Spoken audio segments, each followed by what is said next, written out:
మావోయిస్టుల మీద వస్తున్న అనేక వార్తలకు సంబంధించి మనతో పాటు మాట్లాడడానికి మాజీ మావోయిస్ట్ జంపన్న గారు మనతో పాటు ఉన్నారు. వారితో మాట్లాడదాం. నమస్తే సార్, ఎలా ఉన్నారు? నేను బాగున్నాను సార్. ఇటీవల కాలంలో మావోయిస్టులకు సంబంధించి అనేక వార్తలు వచ్చాయి, కానీ ఇప్పుడు ఇటీవల అంటే నిన్నటి నుంచి కూడా ఇంకొన్ని వార్తలు హల్చల్ అవుతున్నాయి. దాదాపుగా 22 మావోయిస్టులు మళ్ళీ లొంగిపోయారా అనేది కూడా వార్తలు వస్తున్నాయి. దానికి సంబంధించి ఏం చెప్తారు? ఇప్పుడు అదే నిన్న ఒరిస్సా డీజీపీ ముందట అంటే మొట్టమొదటిసారిగా మనం అంటే ఇప్పుడు కొన్ని నెలల నుంచి ఛత్తీస్గఢ్, తెలంగాణ లేదా మహారాష్ట్ర, మధ్యప్రదేశ్ లేదా ఆంధ్రప్రదేశ్ అధికారుల ముందట సరెండర్ అయినట్టుగా లేదా సాయుధ పోరాట విరమణ చేసినట్టుగా మనం ఈ వార్తలు చూస్తున్నాం. మనం నిన్న ప్రత్యేకించి ఏంటంటే మొట్టమొదటిసారిగా ఒరిస్సా డీజీపీ ముందట దాదాపు చాలా కాలం నుంచి కూడా అక్కడ లేవవి. ఇది మొదటిసారిగా ఏంటంటే వాళ్ళు 22 మంది ఆయుధాలతోటి కూడా ఏకేఎస్ఎల్ఆర్ ఆయుధాలతోటి కూడా వాళ్ళు సరెండర్ అయినట్టుగా వార్త వచ్చినమాట. వాస్తవం అది. వాళ్ళు ఎవరంటే దర్బ డివిజన్ అంటే ఛత్తీస్గఢ్ లోపట, అంటే ఒరిస్సాకు ఛత్తీస్గఢ్కు బార్డర్ లోపట ఉంటుంది. అక్కడ ఆ ఛత్తీస్గఢ్ దర్బ డివిజన్ అనే పేరుతోటి ఉంటుంది. దర్బ డివిజన్ లోపట అక్కడ ఆర్గనైజేషన్ ఏంటంటే మల్కాన్గిరి, ఒరిస్సాకు సంబంధించిన జిల్లా అది.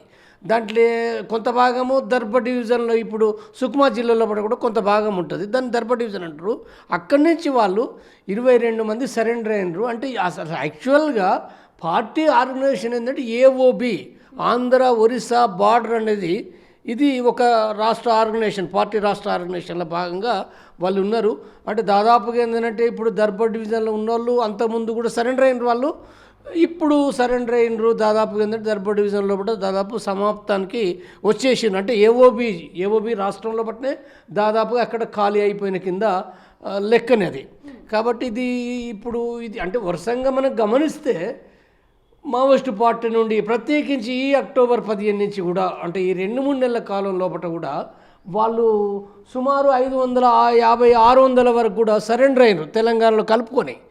కాబట్టి ఇది పెద్ద సంఖ్యలో ఈ సరెండరు, సాయుధ పోరాట విరమణ ఏదైతుందో మావోయిస్టు పార్టీని చాలా తీవ్రంగా బలహీనపరుస్తూ, అంటే ఇప్పుడు మిగిలిన సాయుధ పోరాటం చేసే వాళ్ళు, ఆయుధాలు కలిగి ఉండే వాళ్ళు అతి తక్కువగా మిగిలిపోయినారు. అది సార్, ఇప్పుడు లొంగిపోయిన వారిలో ఏ కమిటీ సభ్యులు ఎక్కువగా ఉన్నారు? ఇప్పటి వరకు అంటే లొంగిపోవడం ఒక్కటే కాదు, నేను మళ్ళీ మీకు చెప్పేది ఏంటంటే సాయుధ పోరాట విరమణ వేరు, సరెండర్ వేరు. వాస్తవంగా సరెండర్ అనే కంటే కూడా దాన్ని లీగల్ అనాలి. లొంగిపోయిన వాళ్ళు ఎవరైతే ఉన్నారో ఒక ఇల్లీగల్, తుపాకులు పట్టుకోవడం ఇల్లీగల్ కాబట్టి ఆ ఇల్లీగల్ కార్యక్రమాల నుంచి వాళ్ళు లీగల్గా వస్తున్నారు, చట్టబద్ధంగా వస్తున్నారు. కాబట్టి ఇది వేరు.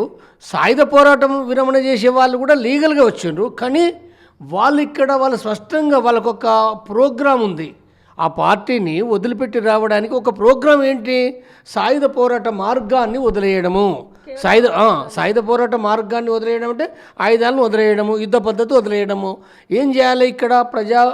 ఇక్కడ ఉండి, అంటే ఇక్కడ చట్టబద్ధంగా ఉండి ప్రజా పోరాటాలు, ప్రజా ఉద్యమాలు లేదా ప్రజా సంఘాల నిర్మాణము, ఈ రకంగా వాళ్ళు అనుకున్న లక్ష్యం, వాళ్ళ సిద్ధాంతం ఉంది కదా, తమ సిద్ధాంతాన్ని కూడా వదులుకోలేదని చెప్పారు. వాళ్ళు తమ సిద్ధాంతం ఏదైతుందో నూతన ప్రజాస్వామిక విప్లవం అనేది ఏదైతే చెప్పినరో, అంటే ఆ విప్లవం ప్రకారంగా ఒక కమ్యూనిస్టుగా వాళ్ళ కార్యకలాపాలు కొనసాగించాలనే విషయాన్ని వాళ్ళు ఎప్పుడూ సెప్టెంబర్ 15 తర్వాత, అంటే ఇప్పుడు మన సోను ఉన్నాడు కదా, సోను అని చెప్పి భూపతి సోను, లేకపోతే అలియాస్ మల్లోజుల వేణుగోపాలరావు అంటుండు కదా, ఆయన మొట్టమొదటి ఇచ్చిన ప్రకటన కానీ ఆ తర్వాత 22 పేజీల ప్రకటనలు కూడా చాలా స్పష్టంగా మేము ఎందుకోసం ఈ సాయుధ మార్గాన్ని మేము వదిలిస్తున్నాము, ఇప్పుడు ఎంత మాత్రం అది సాధ్యం కాదు కాబట్టి మేము దాన్ని విరమించుకొని మేము ఇప్పుడు ఇక్కడ చట్టబద్ధంగా మేము ప్రజల్ని చైతన్యవంతం చేయడానికి, మా లక్ష్యాన్ని విజయవంతం చేయడానికి మేము మా మార్గాన్ని వదిలిస్తున్నాం అనేది వాళ్ళు చెప్పారు.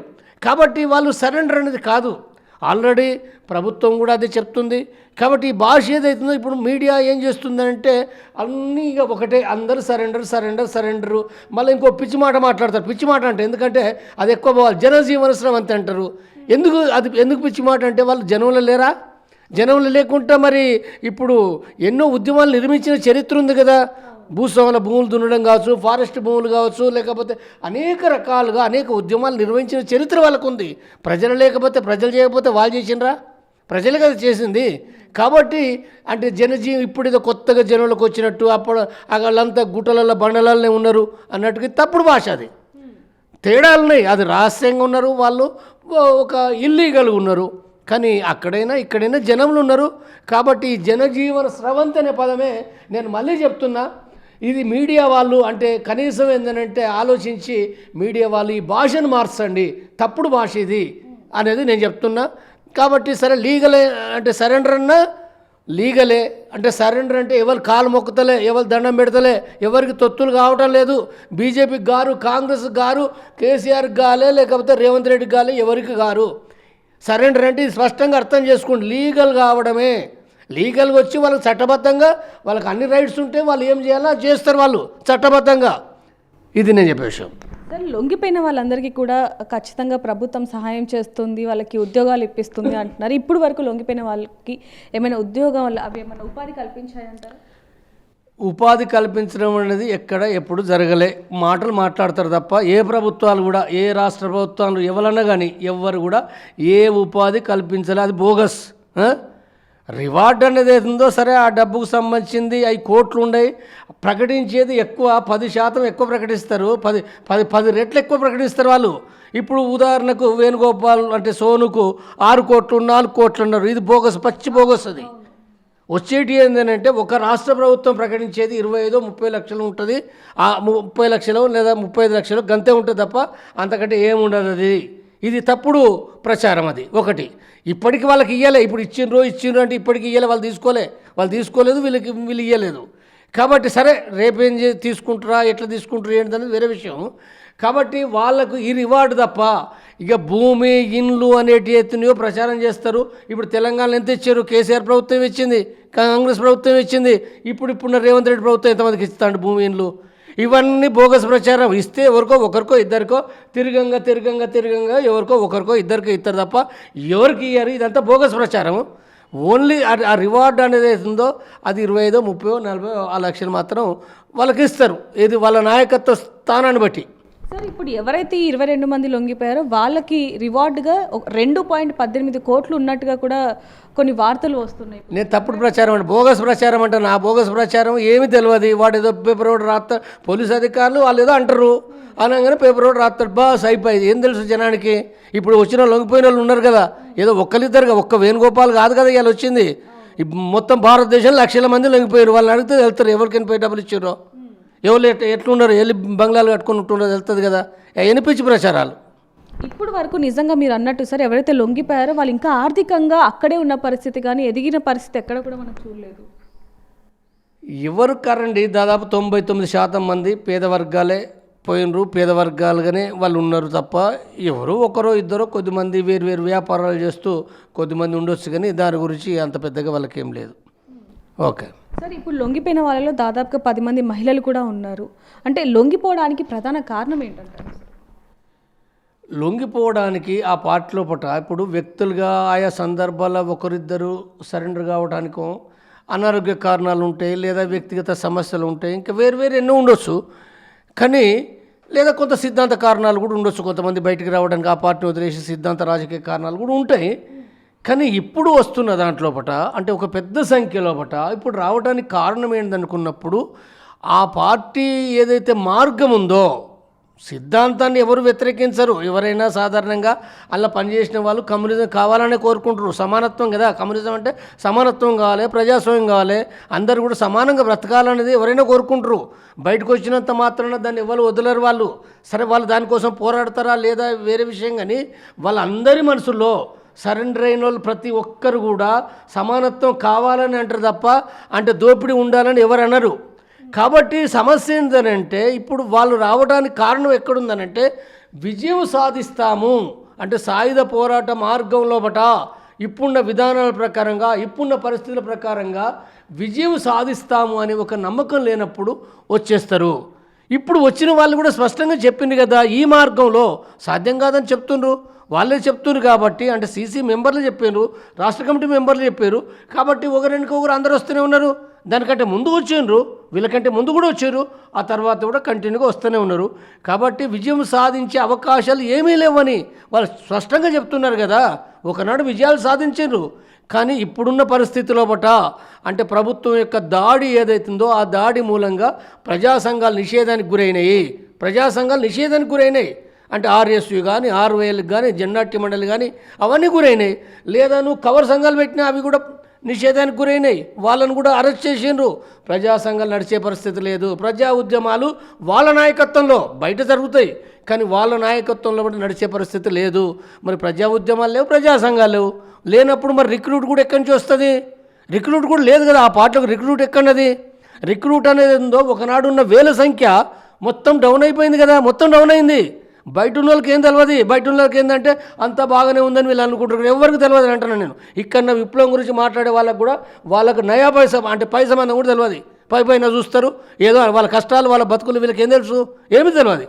కాబట్టి ఆ పార్టీ సంఖ్య రిక్రూట్ తగ్గిపోయింది. దాని మూలంగా రిక్రూటే కాదు, అలా చదువుకున్న వాళ్ళు లేరు, కార్మికులు లేరు, అంటే డాక్టర్ పని చేసడానికి కూడా ఎవరు లేరు, మందులు ఇష్టడానికి కూడా లేరు. కాబట్టి ఎన్నో సమస్యలు ఉన్నాయి. కాబట్టి ఈ అనేక వాటి మధ్యలో కూడా పార్టీ ఏదైతుందో చాలా అది క్షీణించిపోతుంది, దెబ్బతింటుంది. అది వాళ్ళ సర్కులర్లో రాసుకున్నారు వాళ్ళు అవన్నీ కుదరదు. కాబట్టి ఇప్పుడు దాన్ని ఉన్న శక్తులన్నా బయటికి రావడం మంచిది. వచ్చి ఇక్కడ ఏదైనా ఒక పని చేయాలి. ఇక్కడికి వచ్చి ప్రజల మధ్యన వాళ్ళేమీ అంటే వాళ్ళ ఇంటి కోసం రావటం లేదు, వాళ్ళ స్వార్థం కోసం రావటంలే. వాళ్ళు ఏదో ఫైరింగ్ చనిపోతాం దాంతో వస్తలేరు. వాళ్ళు ఏం చనిపోదామని వస్తలే. వీళ్ళకేం తెలియదు, యుద్ధంలో 100 యుద్ధాలు పాల్గొన్న వాళ్ళు. కాబట్టి వాళ్ళు స్వార్థం కోసం రావటంలే, వాళ్ళు చనిపోతామని రావటం లేదు. ప్రజల కోసము ఇక్కడికి వచ్చి పని చేయాలని చెప్పేదైతుందో వాళ్ళు ఇప్పుడు దాదాపుగా సాయుధ పోరాట విరమణ చేసిన వాళ్ళు, ఆ పేరు చేసిన వాళ్ళే 400 దాటిపోయారు సరెండర్ కాకుండా. కాబట్టి వాళ్ళు ప్రజల కోసం వచ్చి వాళ్ళు ఏం చేస్తారో మనం చూడాల్సిందే. సార్, ఇప్పుడు మీరు అన్నట్టుగా పార్టీ క్షీణించిపోతుంది కాబట్టి మరొక పార్టీ పెట్టడానికి ఆశన్న అలాగే సోను నిర్ణయం తీసుకున్నారనేది కూడా కొన్ని వార్తలు వస్తున్నాయి. దానికి సంబంధించి ఇప్పుడు అది కొత్త విషయం కాదు. ఇది వాళ్ళు సెప్టెంబర్ 15 సోను ప్రకటన చేసిండు. మొట్టమొదటిసారిగా ఒక పొలిట్ బ్యూరో మెంబర్గా, పార్టీ ప్రతినిధిగా తను ఆ ప్రకటన చేసిండు. ఆ ప్రకటన చేసిన సందర్భంగానే తను చెప్పింది ఏంటంటే తమ సిద్ధాంతాన్ని వదులుకోవటం లేదు. తమ సిద్ధాంతం ఏంటిది? నూతన ప్రజాస్వామిక విప్లవం, కమ్యూనిస్టు విప్లవం అనేది చెప్పిండు అది. కాబట్టి ఈ కమ్యూనిస్టు విప్లవం కోసము అంటే సాయుధ పోరాట మార్గం ద్వారా ఇది సాధ్యం కాదు. కాబట్టి ఇక్కడ బయట చట్టబద్ధంగా ప్రజలను ఆర్గనైజ్ చేస్తూ దానికోసం ప్రయత్నం చేయాలి, మేము అది చేస్తామనే విషయాన్ని ఆయన చాలా స్పష్టంగా చెప్పిండు. అంటే వాస్తవంగా కమ్యూనిస్టులు అనేవాళ్ళు సిద్ధాంతాలు రాజకీయాలు ఎవరు దాచుకోరు. సిద్ధాంతాలు రాజకీయాలు దాచుకుంటూ ఉపయోగం లేదు. సిద్ధాంత రాజకీయాలు తప్పనిసరిగా వాళ్ళు బహిరంగపరుస్తారు. కాబట్టి సెప్టెంబర్ 15 ప్రకటనలో బట్టినే సోను ప్రకటనలో ఉంది. ఆ తర్వాత మళ్ళీ 22 పేజీల ప్రకటన కూడా తను చేసిండు. ఆయన 22 పేజీలు చాలా స్పష్టంగా వివరించిండు. అనేక విషయాలు కూడా వివరిస్తూ మేము తప్పనిసరిగా ప్రజల కోసం పనిచేస్తామనే విషయాన్ని చెప్పిండు. కాబట్టి చెప్పిన విషయాన్ని ఇప్పుడు ప్రత్యేకంగా అంటే 3 రోజుల క్రితము ఎకనామిక్స్ టైమ్స్ లోపట అంటే ఆశన్న మాట్లాడి ఒక మాటగా చాలా వివరంగా ఏం మాట్లాడలేదు, జస్ట్ ఒక మాట ఆ విలేకరు అడిగిన దానికి ఏంటంటే ఆయన చెప్పింది మేము సంస్థ అంటే మేము నడుపుతాము పనిచేస్తామనే విషయం చెప్పిండు. అంతే, దానికేం స్పష్టంగా వివరంగా ఏమీ తనేమి ఇవ్వలే. మరి అక్కడ ఏం మాట్లాడారు ఏమో కానీ అంటే మనకు అందులో కనపడింది ఏంటంటే ఒక వాక్యం కనపడుతుంది, అది అంతే, అంతకంటే ఏం లేదు. కాబట్టి ఇప్పుడు ఆ వాక్యం ఏమైపోయింది, ఇప్పుడు చాలా మీడియాలో చర్చ జరుగుతుంది. అంటే వేరు యూట్యూబ్ ఛానల్లో పత్రికల్లో కూడా చర్చ జరుగుతుంది. ఎందుకు అని అంటే ఆసక్తి ఉన్నది. అంటే వాళ్ళు ఆల్రెడీ గతంలో చెప్పిండ్రు ఒకటి, తర్వాత ఇప్పటికి ఇంకా వాళ్ళు ఇంకా రాలే కదా బయటకు వచ్చి వాళ్ళు స్పష్టంగా తమ విధానాలు చెప్పలే. అంటే వాళ్ళు అక్కడే ఇంకా ఇప్పుడు ప్రభుత్వ ఆధీనంలో పట్టిన వాళ్ళు ఉన్నారు. సాధారణంగా ప్రజలకు తెలియని విషయం ఏంటంటే సరెండర్ అయిన వాళ్ళైనా సాయుధ పోరాట విరమణ చేసిన వాళ్ళైనా కొంతకాలము అలా అనేకమైన ఉంటే విషయాలు అంటే వాళ్ళు రేపు వచ్చినప్పుడు చెప్పొచ్చు వాళ్ళు. కాబట్టి అనేక విధానాల ప్రకారం ఏంటంటే ప్రభుత్వ ఆధీనంలో ఉంటారు వాళ్ళు, కొద్ది కాలం ఉంటారు. అది నెల, 2 నెలల, 3 నెలల, 4 నెలల, 6 నెలల ఉంటారు వాళ్ళు. ఎంతకాలం ఎక్కడైనా, ఈ ఒక్క దేశంలో కాదు ప్రపంచంలో ఎక్కడైనా అవన్నీ ఉంటాయి, ఆ విధానాలు ఉంటాయి. కాబట్టి వాళ్ళు వచ్చిన తర్వాత స్పష్టంగా వాళ్ళు తమ యొక్క అభిప్రాయాలని తప్పనిసరిగా చెప్తారు. వాళ్ళు చెప్పకుండా ఎందుకుంటారు వాళ్ళు? వాళ్ళు ఏదో ఇంటికాడ ఉండటానికి కాదు కదా, వాళ్ళు వచ్చి ప్రజలు పనిచేయడానికి కాబట్టి అనేక ప్రశ్నలకు వాళ్ళు సమాధానం తప్పనిసరిగా ఇస్తారు వాళ్ళు. అంటే సార్ ఇప్పుడు రాజ్యాంగం పరిధిలోనే మేము అడుగులు వేస్తాము, దాని త్రూయే వెళ్తాము అంటూ కూడా చెప్పడం జరిగింది. అంటే దాని అర్థం ఏంటంటారు? ఇప్పటి వరకు మావోయిజం ఏదైతే ఉందో దానివల్ల కుదరట్లేదు కాబట్టి ఈ దారి ఎంచుకున్నారు అంటూ కూడా వస్తున్నాయి. ఇప్పుడు వాళ్ళు మావోయిజం కుదరలేదని వాళ్ళు ఎక్కడ చెప్పలే, స్పష్టంగా ఉండాలి. మావోయిజం వేరు, సాయుధ పోరాట విరమణ వేరు. ఈ రెండు వేరు వేరు విషయాలు. సాయుధ మార్గం అనేది ఉందో ఇది సరైనది కాదు, ఆయుధాలు పట్టుకొని యుద్ధం చేయడం సరైనది కాదు. తమ సిద్ధాంతాలు వదులుకోలేదని అన్నారు వాళ్ళు. తమ సిద్ధాంతాలు అంటే నూతన ప్రజాస్వామిక విప్లవ సిద్ధాంతాన్ని వదులుకోలేదు. తర్వాత ఇది మాత్రం కాదు, మార్క్సిజాన్ని, వాస్తవంగా మావోయిజం అంటే మార్క్సిజం అనే ఒక సిద్ధాంతం. మావో కూడా మార్క్స్ని అనుసరించిండు. మావో విడియ సిద్ధాంతాలు అనే కంటే కూడా మార్క్స్ సిద్ధాంతాలే. కాబట్టి ఆ సిద్ధాంతాలు వాళ్ళు ఏం వదులుకోలేదు. వాళ్ళు ఇక్కడ వాళ్ళు వచ్చి రాజ్యాంగం ద్వారా, ఇక్కడ రాజ్యాంగానికి లోబడి ఇక్కడ మేము అంటే ఒక ప్రజలను ఆర్గనైజ్ చేస్తామని చెప్పారు వాళ్ళు. రాజ్యాంగం ద్వారా ఆర్గనైజ్ చేస్తామని అంటే ఏంటిది? రాజ్యాంగ హక్కులు ఉన్నాయి కదా, ఎవరైనా మాట్లాడడానికి హక్కులు ఉన్నాయి కదా. కమ్యూనిజం మాట్లాడుకోవచ్చు, మార్క్సిజం మాట్లాడవచ్చు. ఇప్పుడు నేను మాట్లాడేట్టు కూడా మరి కమ్యూనిజం విషయాలు మాట్లాడుతున్నా కదా. నేనే కాదు, ఈ దేశంలో చాలామంది కమ్యూనిజం గురించి మాట్లాడతారు, మార్క్సిజం గురించి మాట్లాడతారు. ఇప్పుడు బుక్ ఫేర్ పోండి, బుక్ ఫేర్ జరుగుతుంది కదా, బుక్ ఫేర్ కూడా అక్కడ అనేక వేల లక్షల పుస్తకాలు ఉన్నాయి. మార్క్సు, లెనిను, మావో పుస్తకాలు ఉన్నాయి. సాహిత్యం ఉంది, సభలు పెట్టుకుంటారు, మాట్లాడుకుంటారు, పార్టీలు పెట్టుకుంటారు, తప్పేం లేదు కదా. అంటే ఈ రాజ్యాంగం లోపల ఈ హక్కు ఉంది. ప్రతి వాళ్ళు కూడా దాన్ని ప్రచారం చేసుకునే హక్కు ఉంది, మాట్లాడే హక్కు ఉన్నది, నువ్వు సంఘం పెట్టే హక్కు ఉన్నది, చట్టబద్ధంగా పనిచేసే హక్కు ఉన్నది.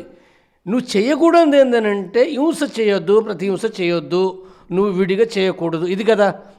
కాబట్టి ఇది కాకుండా నువ్వు ఏదైనా ప్రచారం చేయొచ్చు.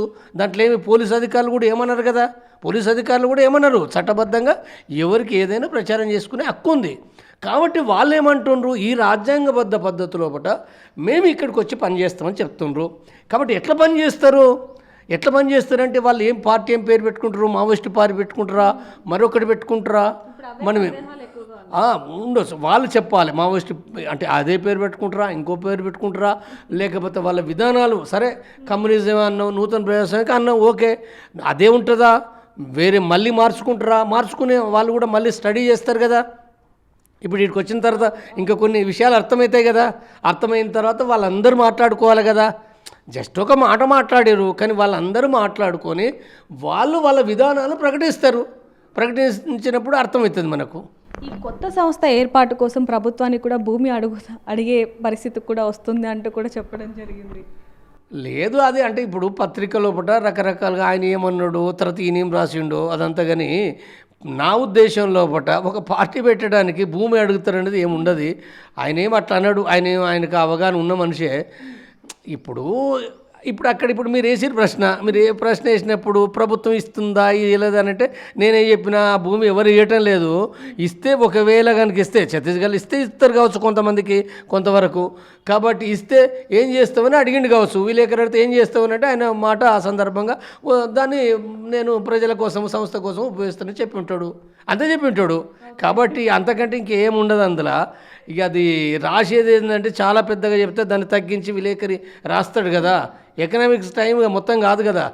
అందుకోసం ఏంటంటే ఇప్పుడు మీడియాలో డైరెక్ట్ మాట్లాడిన దానికి ఆ పత్రికలు రాసేదానికి తేడా ఉంటుంది. అందుకోసం నేను భయపడతా పత్రికలకు. ఇప్పుడు వాళ్ళు ఫోన్లో ఎక్కడ ఉండి ఢిల్లీ నుండి అడిగితే చెప్తే మళ్ళీ వాళ్ళు దాన్ని తగ్గించి మళ్ళీ ఏదో రాస్తారు. వాళ్ళు ఇంకేం చేయాలి అక్కడ. సార్ ఇప్పుడు ఏదైతే ఈ పార్టీ ఉందో ఏప్రిల్ మేలో ఈ పార్టీ రాబోతుంది అని వార్తలు వచ్చాయి, ఇందాక మీరు కూడా చెప్పడం జరిగింది. మరి పార్టీ పేరు ఏంటి అనే దాని మీద ఏం చెప్తారు? ఇప్పుడు పార్టీ పేరు ఏమిటనేది మావోయిస్ట్ పార్టీకి సంబంధించి ఉండొచ్చా, లేకపోతే ఇందాక మీరు అన్నట్టుగా వేరే నేమ్ ఏమైనా పెట్టే అవకాశం ఏమన్నా ఏముంటుంది అనేది ఏందో మనం ఏం చెప్పలేము. వాళ్ళు మావోయిస్ట్ పార్టీ పేరు పెట్టుకుంటారా అని అంటే అదో గొడవే కదా. ఇప్పుడు ఆల్రెడీ ఉన్నది కదా, మావోయిస్ట్ పార్టీ ఉంది. మళ్ళీ వాళ్ళతోటి గొడవ, నువ్వే ఎందుకు పెట్టుకున్నావు, దీనికోటి దానికోటి అదే పెట్టుకుంటారా, లేకపోతే వేరే ఏం పెట్టుకుంటారా? వేరే పెట్టుకుంటే వేరే పెట్టుకోవచ్చు. నేనేమి చెప్పలేను, నేనేది ఊహించి చెప్పలేను. వాళ్ళు ఏదైనా వాళ్ళు రేపు వచ్చినప్పుడు అందరినీ విచారిస్తారు కదా, ఏ పేరు పెట్టుకోవాలనేది కూడా వాళ్ళ అభిమానులు ఉంటారు. అంటే ఇప్పుడు పార్టీ పెట్టాలన్నప్పుడు కొంతమందిని విచారిస్తారు కదా, అనేక మంది ఉంటారు వాళ్ళు. ఇప్పుడు వచ్చిన 400 మంది 500 మందే కాదు, బయట కూడా వాళ్ళని సపోర్ట్ చేసే వాళ్ళు వేలాది లక్షలాది మంది ఉంటారు దేశవ్యాప్తంగా. రేపు ఇంకా ఆర్గనైజ్ అవుతారు. కాబట్టి వాళ్ళందరూ కూడా నువ్వు ఏ పేరు పెట్టాలని వాళ్ళు చాలా ఫీడ్బ్యాక్ తీసుకుంటారు. వాళ్ళు కూడా అవన్నీ నిర్ణయించుకొని పెట్టవచ్చు. పెడితే అట్నే పెడతారు. ఎవరైనా అట్నే పెడతారు. తొందరపడి మీ పార్టీ పేరుని పెట్టరు. అనేక ఫీడ్బ్యాక్ తీసుకుంటారు కదా వాళ్ళు. కాబట్టి ఒకవేళ కనుక ఈ పార్టీ నిజంగానే రాబోయే రోజుల్లో వస్తే కనుక ఎన్నికలు ఏమన్నా జరిగే అవకాశం ఉందంటారా? అలాగే చట్టబద్ధంగా ఈ పార్టీ నడుస్తుంది అనొచ్చు అంటారా? ఇప్పుడు వాళ్ళు ఇచ్చిన ఇండికేషన్ ఏంటంటే, మన సోను కానీ ఆషన్న కానీ, సోను కూడా అంతకుముందు ఇండియన్ ఎక్స్ప్రెస్కి ఇచ్చిన ఇంటర్వ్యూలో ఉన్నది, తర్వాత మరొక ఇంటర్వ్యూలో ఉన్నది, ఆషన్న కూడా ఇచ్చిన ఇంటర్వ్యూలో వాళ్ళు స్పష్టంగా చెప్తున్నారు ఏంటంటే, ఎలక్షన్స్ అనేటినో అంటే పార్టీ ఏదైతే వ్యూహాత్మకంగా చూసింది తప్పిది, ఎత్తుగడల ప్రకారంగా చూడాలి అనే విషయం వాళ్ళు చెప్పారు. వాళ్ళు ఎత్తుగడల ప్రకారంగా అంటే దాని అర్థం ఏమొస్తుందనంటే, అంటే నిలబడకపోవడం అది ఏ రకంగానైనా ఉండొచ్చు, తప్పనిసరి బహిష్కరించాలని కాదు అనే విషయం వాళ్ళు స్పష్టం చేశారు. కాబట్టి వాళ్ళు ఎప్పుడు నిలబడతారు, ఎట్లా నిలబడతారు అనేది వాళ్ళు మాట్లాడుకొని దాన్ని డిసైడ్ చేసుకుంటారు. కానీ వాళ్ళ అర్థం ఏంటంటే, దాని అర్థము ఎన్నికలు అంటే పోటీ చేయడం తప్పేం కాదు అనేది వాళ్ళు క్లియర్ ఇండికేషన్ ఇచ్చారు. కాబట్టి నా ఉద్దేశం ప్రకారం, నా ఆలోచన ప్రకారం కూడా ఎన్నికల్లో నిలబడచ్చు, పోటీ చేయొచ్చు. పోటీ చేస్తే తప్పు కాదు, పోటీ చేస్తే చెడిపోయినట్టు కాదు, పోటీ చేసిన బూర్జో పార్టీలాగా చూడాల్సిన పని లేదు. As a communist party, as a విప్లవ పార్టీగా లెనిన్ లాంటి రష్యా లోపల విప్లవాన్ని విజయవంతం చేసిన లెనిన్ పార్టీ చాలా స్పష్టంగా చెప్పింది ఏంటంటే, ఎన్నికల నిలబడి తీరాలి, ఎన్నికల నిలబడకపోవడం అంటే బహిష్కరించడం అంటే మూర్ఖత్వం అనే విషయం చెప్పిండు. కాబట్టి ఎప్పుడు బహిష్కరిస్తారంటే, ప్రజలందరూ కూడా తిరుగుబాటు చేసి ఈ ఎన్నికలు వద్దు అని చెప్పి ప్రజలంతా ఉన్నప్పుడు అప్పుడు వేరు. కానీ అది లేనప్పుడు ప్రజల ఆలోచన అర్థం చేసుకొని కమ్యూనిస్టులు ఎవరైనా తమ బలం ఎంత ఉన్నప్పటికీ నిలబడాలి, తమ స్వతంత్రంగా నిలబడాలి, తాము పోటీ చేయాలి. పోటీ చేస్తూ కూడా ఏంటంటే అది 10 మంది ఉన్నా 20 మంది ఉన్నా చేయాలనే విషయం నేనేం చెప్పిండు. కాబట్టి తప్పు లేదు. దాని గురించి వాళ్ళు విస్తారంగా కూడా రేపు వాళ్ళు వచ్చినప్పుడు వాళ్ళు వివరంగా కూడా చెప్పొచ్చు. వాళ్ళు సార్, గాదె ఇన్నయ్య గారి గురించి మనందరూ కూడా తెలిసిందే. ఇటీవల కాలంలో ఆయన మావోయిస్టులకు సంబంధించి మాట్లాడిన మాటల్లో కొన్ని మాటల వల్ల ఆయన ఇప్పుడు అరెస్ట్ అవ్వటం జరిగింది. ఆయన గురించి ఏం చెప్తారు? ఇప్పుడు ఆయన గురించి చెప్పడం అంటే, ఆయనే ఒకప్పుడు మావోయిస్ట్ పార్టీ పీపుల్స్ వార్ లోపల 85-86 లోపల పనిచేసిండు. ఒక అండర్ గ్రౌండ్గా 1-2 ఏళ్ళ కాలం పనిచేసిండు. కాబట్టి అండర్ గ్రౌండ్గా ఆ తర్వాత ఆయన గాయమైంది, బయటకు ఉన్నాడు. ఆ తర్వాత ఆయన అందరికీ తెలిసిన విషయం ఏంటంటే, తెలంగాణ కోసము ఆయన రాయడము, తర్వాత ఆ పార్టీని అంటే టీఆర్ఎస్ పార్టీ సంస్థాపక నాయకుడు కదా మొట్టమొదటగా కేసీఆర్తో పాటుగా, అదంతా కూడా అందులో ఆయన ఒక పాత్ర వహించిండు. ఆ తర్వాత తిరిగి సరే టీఆర్ఎస్ నుంచి బయటకు వచ్చిండు. ఇంకా ఆయన రకరకాల రాజకీయ పార్టీల లోపల కొంత దానికోసం ప్రయత్నాలు చేసిండు. తర్వాత పోయిన అసెంబ్లీ ఎన్నికల లోపల కూడా కేసీఆర్ని ఓడించాలన్నాడు, కాంగ్రెస్ని గెలిపించాలన్న విషయాలు కూడా అందరికీ తెలిసిన విషయాలే. కాబట్టి ఆ తర్వాత కూడా ఏంటంటే భారత్ బచావ్ పెట్టుకున్నాడు. అది మనం చూస్తున్నాం మనం. కాబట్టి అంటే నాకు తెలియదండి ఇప్పుడు అరెస్ట్ ఎందుకైండు ఏంటిది అనేది. సరే, ఆయన కొన్ని సందర్భాల్లో యూట్యూబ్లో మావోయిస్టుల గురించి కూడా మాట్లాడుతుంటాడు, ఎన్కౌంటర్ల గురించి, బూటక ఎన్కౌంటర్ల గురించి మాట్లాడుతుంటాడు. కాబట్టి నేను ఆయన వినను. ఎందుకంటే ఆయన ఇప్పుడు సాధారణంగా ఏంటంటే కొంత ఎమోషనల్గా మాట్లాడతాడు. ఎందుకు ఎమోషనల్గా మాట్లాడుతాడంటే, ఆయన ఒకప్పుడు ఆర్ఎస్యు విద్యార్థి నాయకుడుగా బహిరంగ వేదికల పట్ల మాట్లాడే ఒక ఉపన్యాసం ఇచ్చే ధోరణి వేరే ఉంటుంది. తర్వాత టీఆర్ఎస్ గానంటే ఇప్పుడు ఈ రాజకీయ పార్టీలో ఉండే వాళ్ళు ఎట్లా ఉంటారంటే కొంత ఎమోషనల్ కూడా తిడతారు, ఎదుటి వాళ్ళను కూడా తిడతారు. అంటే కేసీఆర్ తిట్టే చూసినాం కదా మనం. ఇప్పుడు రేవంత్ రెడ్డి కూడా తిడతాడు కదా. ఎవరైనా ఇప్పుడు రాజకీయ పార్టీ నాయకులు అంటే బండి సంజయ్ కూడా తిడతాడు, ఇంకెక్కువ తిడతాడు బండి సంజయ్. కాబట్టి రాజకీయ పార్టీ నాయకులు అంటేనే తిడుతుంటారు. కాబట్టి ఇప్పుడు మరి అంటే ఈయనకు ఎమోషన్ ఉంటుంది. మరి ఈయన ఏం మాట్లాడిండు ఏంటిది నేను కూడా వినలే. ఇప్పుడు అది ఎక్కడో ఉపన్యాసంలో అక్కడ ఏదో మాట్లాడిండు అని అంటే నేను అది అంతా వినలేదు. అంటే ఏమైనా టెక్స్ట్ పలానా రకంగా ఉన్నదంటేనో నేను చూస్తే కానీ ఈ వీడియోలో ఏం మాట్లాడిర్రు, నా తప్పేంది ఒప్పిందని నేను చూడలేదు. కాబట్టి అది వాళ్ళు ఎవరైతే అరెస్ట్ చేసినారో వాళ్ళు చెప్పాలి, ఎందుకు అరెస్ట్ చేసినాము, తర్వాత అలా తప్పేంటిదో వాళ్ళు చెప్పినప్పుడు చాలామంది చూస్తారు. వీడియోలో అయితే ఎవరు చూడరు కదా. సార్ ఇప్పుడు ఏదైతే మావోయిస్టులు కొత్త పార్టీ పెట్టాలని ఏదైనా నిర్ణయం తీసుకున్నారో అది కరెక్ట్ అంటారా తప్పంటారా మీ ఉద్దేశంలో? అంటే పెడితే మంచిది అంటారా, ఏమంటారు మీ ఉద్దేశంలో? భారతదేశంలో బట్టి ఎవరైనా పార్టీ పెట్టే హక్కు ఉంది. ఎవరైనా నేను పెట్టొచ్చు, వాళ్ళు పెట్టొచ్చు, ఎవరైనా పెట్టొచ్చు. పెట్టగలిగే శక్తి ఏ మేరకు ఉంది లేదనే విషయాలనే పరిశీలించుకోవాలి. కాబట్టి వాళ్ళు పెట్టడం అనేది అవుతుందో, ప్రజల కోసము పార్టీ పెట్టడం అనేది అవుతుందో అది కనుక ఉంటే అది సరైనది అవుతుంది. అయితే అది తప్పనిసరిగా అన్ని పార్టీలా కాక ఒక ప్రజల కోసం నిజాయితీగా, అంటే ఇప్పుడు వాళ్ళు మావోయిస్టు పార్టీకి సంబంధించి వచ్చినప్పుడు సాయుధ పోరాట మార్గం వదిలేసి వాళ్ళైతే నిజాయితీగా 40 ఏళ్ళు 50 ఏళ్ళు పనిచేసింది కదా ప్రజల కోసము. కాబట్టి అదే ఒక పట్టుదలతోటి, అదే ఒక నిస్వార్థంతో నిజాయితీగా ప్రజల కోసం పనిచేస్తే అభినందిస్తారు కదా. నేనే కాదు, దేశవ్యాప్తంగా దానికి ఒక బ్రహ్మాండమైన మద్దతు వస్తుంది. చూస్తుండ్రు ప్రజలు కూడా. ఇప్పుడు ఈ పార్టీలు అన్నిటిపైన కూడా వాళ్ళకు ఒక రకంగా అసహ్యమే అన్ని పార్టీలపైన. కానీ ఏం చేయలేక సరే ఈ పార్టీకో ఆ పార్టీకో ఓట్లేస్తారు, అందరికీ తెలుసు. కానీ ఒక మంచి పార్టీ ప్రజల కోసం నిజాయితీగా పనిచేసే పార్టీ కనుక వస్తే సపోర్ట్ చేస్తారు కదా. కాబట్టి అయితే కష్టాలు కూడా ఉంటాయి, ఈజీ ఏం కాదు. ఇప్పుడు అడవిలో ఉండి సాయుధ పోరాటం చేయడం ఒక రకమైన కష్టము. ఇప్పుడు ఈడ పని చేయడం అవుతుందో డబ్బుతోటే వారం ఒకటి, తర్వాత నిజాయితీ కలిగిన మనుషులు కావాలి, డబ్బు కావాలి. డబ్బు అంటే ఆ పార్టీలు పెట్టినట్టుగా కోట్ల ఖర్చు అవసరం లేదు, అంత అవసరం లేదు. కానీ ఎంతో కొంత డబ్బు అవసరం అవుతుంది. అంతకంటే ముఖ్యంగా పార్టీ లోపట ఒక నాయకులుగా పనిచేసే వాళ్ళు నిజాయితీగా ఉండాలి, పట్టుదలగా వాళ్ళు ప్రజల కోసం పనిచేసే ఒక కేడర్ కావాలి. అలాంటి వాళ్ళను సృష్టించుకోగలిగితే, ఆర్గనైజ్ చేసుకుంటే పార్టీ డెవలప్ అవుతుంది, తప్పనిసరిగా అవుతుంది. కాకుంటే ఏముండదు అది. కాబట్టి ఇవన్నిటిని కూడా ఎదుర్కోగలిగిన సత్తా అలాంటి వాళ్ళను వాళ్ళు ఆర్గనైజ్ చేసుకొని వాళ్ళు చేసుకుంటే అందరూ సపోర్ట్ చేస్తారు, నేను కూడా సపోర్ట్ చేస్తా. సార్ ఇప్పుడు ఏదైతే మావోయిస్టులు కొత్త పార్టీ పెడుతున్నారో, అంటే మామూలుగా చూసుకుంటే డబ్బు ఇస్తే కానీ ఓటు వేయని వాళ్ళని జనరల్ చాలామంది చూసాము. మరి ఈ పార్టీకి సంబంధించి ఓట్లని ఏ విధంగా చూడొచ్చు అంటారు? కమ్యూనిస్టులు అంటే నిజంగా మార్క్సిజం సిద్ధాంత అవగాహన ప్రకారంగా నిజమైన విప్లవ కమ్యూనిస్టులు ఎవరైతే ఉన్నారో ఈ ఎన్నికల రాజకీయాల్లో బట్టి డబ్బులు ఖర్చు పెట్టి ఓట్లు వేయించరు. అది తప్పది. అది అంటే తమే ఆ తప్పు చేస్తే ఇంక మళ్ళీ కమ్యూనిజం ఎక్కడిది? నువ్వు తిరిగి అంటే ప్రజలకు డబ్బులు ఇచ్చి ఓట్లు వేస్తున్నావు అంటే నువ్వు కూడా బూర్జువా పార్టీ లాగానే బూర్జువా వేషాలు వేస్తున్నట్టే. అది వేయకూడదు, అది డబ్బులు ఇవ్వకూడదు. డబ్బులు ఇవ్వకుండా ప్రజల్ని తమ సిద్ధాంత ప్రకారం, తమ సిద్ధాంతం ఏంటిది? తమ సిద్ధాంతం ఏం చెప్తుందనంటే సమానత్వం కోసము, అంటే ప్రజల కోసం, ప్రజాస్వామ్యం కోసము ప్రజలందరూ కూడా కమ్యూనిస్టు పార్టీ కింద ఆర్గనైజ్ కావాలి, ఆ సిద్ధాంత ప్రకారంగా పనిచేయాలనే విషయాన్ని వాళ్ళు చెప్తారు. అది కాబట్టి అది దృష్టిలో పెట్టుకున్నప్పుడు దీంట్లో అంటే డబ్బు ఇచ్చి ఓట్లు కొనకూడదు. ఎన్ని ఓట్లయితే కన్నే అంటే వాళ్ళను అమ్ముడు పోకుండా ప్రజలను ఆర్గనైజ్ చేయాలి. అది చాలా కష్టభరితమైందే, చాలా సుదీర్ఘ పోరాటమే. కాబట్టి ఈ సుదీర్ఘకాల పోరాటంలో కమ్యూనిస్టులు వాళ్ళు చేయాలి. అంటే ఇప్పటికి కూడా మరి చేయటం లేదా అని అంటే కొన్ని పార్టీలు ఉన్నాయి, కొన్ని దేశంలో సిపిఎం ఏంటో నాకు తెలియదు, వాళ్ళ గురించి చాలా చెడ్డ ప్రచారాలు కూడా ఉన్నాయి. సరే వాళ్ళని పక్కకు పెడితే కూడా చాలా కొన్ని పార్టీలు ఉన్నాయి కమ్యూనిస్ట్ పార్టీలు ఈ దేశంలో వాళ్ళు ఏమీ డబ్బులు ఇచ్చి వాళ్ళు ఏమీ ఓట్లాడుకుంటున్నట్టుగా ఏమీ ఆధారాలు లేవు. కాబట్టి ఏదైనప్పటికీ ప్రజలని సిద్ధాంతపరంగా ఆర్గనైజ్ చేయాలి, సిద్ధాంతపరంగా వాళ్ళని ఒకటి చేయడం అనేది ఉందో సుదీర్ఘకాలం చేయాలి. అట్లయితేనే కమ్యూనిజం వస్తుంది. లేకపోతే డబ్బులు ఇచ్చి ఓట్లు వేసుకుంటే అది వచ్చేది కమ్యూనిజం ఏం కాదు అది.